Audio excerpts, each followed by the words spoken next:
Hi guys, it's Jessica. Welcome and welcome back to the Not Carrie Bradshaw YouTube channel. In this video, I am discussing season 2, episode 2 of Interview with a Vampire.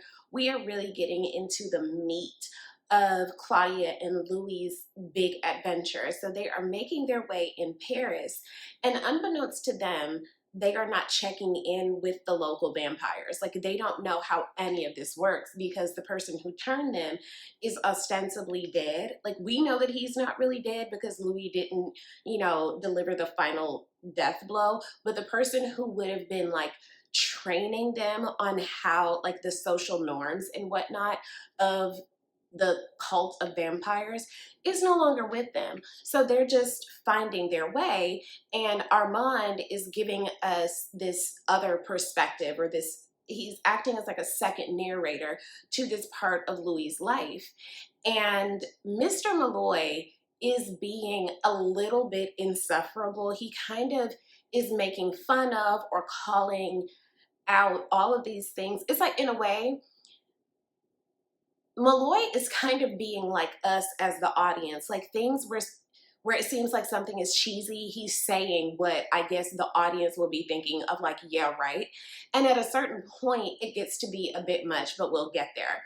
So I really, really love that as Louis and Claudia are healing their relationship and healing as people post-trauma, because Lestat did abuse them, basically. They are in, geographically, a place that is healing. This is Paris post-Nazi occupation, so it's not the booming, bustling Paris that it was, but it's trying to come back to itself, right? So there's this kind of symbolism there in the setting of this part of the story, which I think is very, very cool. So Claudia is more restless in Paris than Louis is. And Claudia doesn't really want to show that she's unhappy because she doesn't want to compromise Louis' unhappiness. And her question to Louis is like, who are you aside from me? Like, besides being my brother, besides, how are you defining yourself without the presence of me? And Claudia feels a certain obligation to perform joy so that Louis isn't unhappy. Like, he's perfectly content to be somewhat of a human, right? Like, Louis has never completely settled into the idea that vampires are superior to humans. He still wants to hold on to his humanity. And, he takes these photographs, even though, like, he can read people's thoughts, he wants to kind of keep some mystery to it or allude to the fact that maybe he doesn't know what their story is and things like that. So Claudia is also, like, stuck in this child's body and wants to mature. She wants to, like, be a woman. So that's part of her going to this dress shop and wanting what it looks like a woman, a grown woman would wear. And I love that, like, the white guy was like, girl, don't go in there. Like, it's still, them folks kind of crazy over there. Those are Nazis.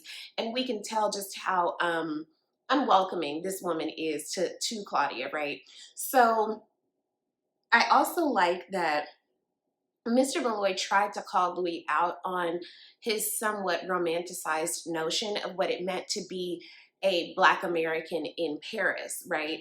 And to keep things in perspective, Louis is explaining to him that, yeah, you're kind of treated as a person who will dance for your supper, right? Like, they expect for you to entertain them, but that's still relatively better than what he was experiencing in the United States. And a lot of Black expats can attest to what it meant to be treated a little bit more human in Paris versus, the Jim Crow South. Josephine Baker and James Baldwin, for example, went to Paris and never looked back, and I'm glad that Louis was like, well, let me tell you as the person who lived it. I think sometimes well-intentioned or even well-informed liberal white people can sometimes try to educate you on how you are supposed to experience things or feel things, or,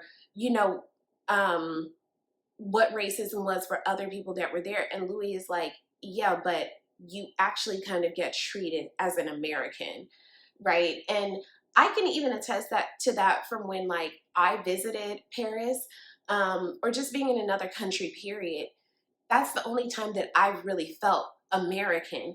Here, you are Black in another place, in another country. They're very aware that you're American, and there is a certain kind of treatment that you get for better or worse from being perceived in that way. So I thought that was a really interesting conversation that they were having.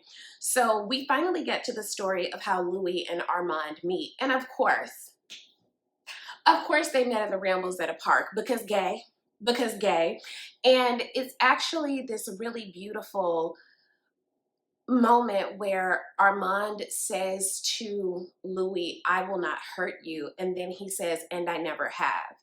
And for someone to find that kind of love, that kind of connection after such an abusive relationship, and then also after being rejected by your own family, that had to feel good, you know, for lack of a better word. I also like that they have the banter of an old couple, because they are an old couple, and I think it's just like really cute, you know, how they perceived each other, and how Louis is kind of trying to play coy, but you know, real recognize real, basically. Like, they can recognize that each other are vampires, and you know, Armand is like, "We've been watching you, we know what you are, slide through," you know. So Louis is very excited to go home and to tell Claudia, like, "I found some people that are like us." So they go to the Vampire Theater, which is in this neighborhood called Pigalle. Now, a little bit of fashion trivia for you. The Christian Louboutin pump, the Pigalle, is named for this area in Paris that was known for being kind of seedy. It's where there were like adult shows and sex shops. It's actually where the Moulin Rouge is located present day. So for them to like be in this seedy part of town where it's a theater company of vampires who are hiding in plain sight, and we kind of saw this in the movie as well.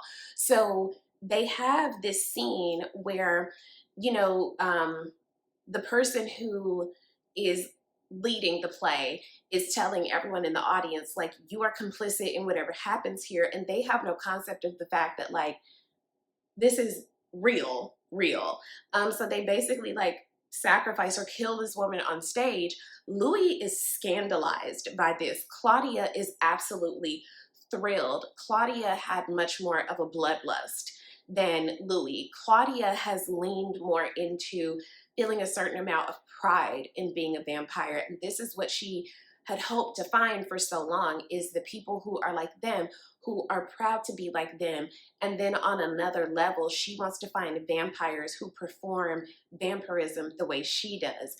Again, like, Louis is very reluctant to lose his humanity within his identity, right? So they get invited backstage and they're introducing themselves to each other, and they ask them, you know, like, "Well, who turned you?" And Claudia is very quick on her feet because she saw the picture of Lestat, and, you know, says that, "Oh, Bruce turned us and we don't know where he is," and all these things like this. They say they come from Chicago. And of course, the person who founded this theater is Lestat. So Claudia is like, you know, she can shut her mind off so that the vampires can't read her mind. Louis is trying to do the same thing. But when they go out for this hunt, Armand and Louis have a moment alone, and Armand kind of gives him the heads up that, like, "I know what the fuck going on. You might want to tread lightly, because like the rest of these folks do not take kindly to being lied to." And Louis was so curious after seeing Lestat's portrait there. He got so anxious and so afraid that they were going to be found out that he wanted some sort of proof that Lestat was actually dead. So he goes to Lestat's accountant, where he gets the equivalent of a safety deposit box, where, you know, the accountant is like, "I know who you are and what you're about, so I'm gonna leave you with this box for 15 minutes, do your thing." And Louis reads this letter that is equal parts beautiful, equal parts haunting, where Lestat wrote this as if he had been murdered, not knowing that Louis would be it would be at Louis's hand. And you can tell that Louis feels a certain amount of guilt about it, because there's this like confession of love. And this is, again, what it means to be with an abusive partner. It's the roller coaster of the up and the down, and they treat you horribly, but then they say these kind words. They treat you horribly, but they do these grand gestures, and that is emotionally abusive. So, another thing that happened here that really made me sad, they got really fed up with um, Mr. Malloy kind of making fun of everything, and the fact that, oh, of course you turn, and anybody could see it coming, that Lestat is the one who founded this theater company, and this is a telenovela. And they finally start kind of spraying him with his own tea and reminding him of what has happened in his life and hitting him back with his own memories. And it's like, if you want to do this properly, if you want to interview us, take us seriously, take our memories seriously, because this is that. And Armand is so protective of Louis, and he's like, this is his life, and these are painful memories that he's recounting, and for you to make fun of or diminish them isn't okay. And you can see that Daniel Malloy, like, he gets very emotional and gets very triggered by this, and so this puts the interview back on track. But so that the episode ends like where they've left this hunt, and Claudia feels more alive than she has ever felt.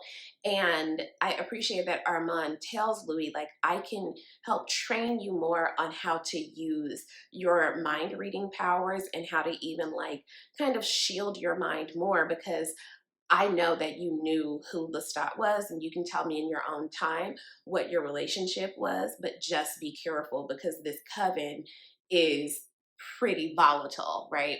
So that's where the episode ends. I'm excited to see where the rest of this season goes. I'm also nervous because I remember what happened in the movie, and I'm like, okay, is Claudia gonna end up dying? Like, is Lestat gonna come back and kill Claudia? Like, what happens here, right? So yeah, we'll be back for episode 3. Let me know what you guys thought of this episode in the comments. I love that the coven is somewhat like a gang, and it's like, if you come through, you're supposed to check in. I just think that's so cute. So anywho, be sure to like and comment and subscribe and share and join our Patreon and all of the things, and we'll be right back for episode 3. Bye.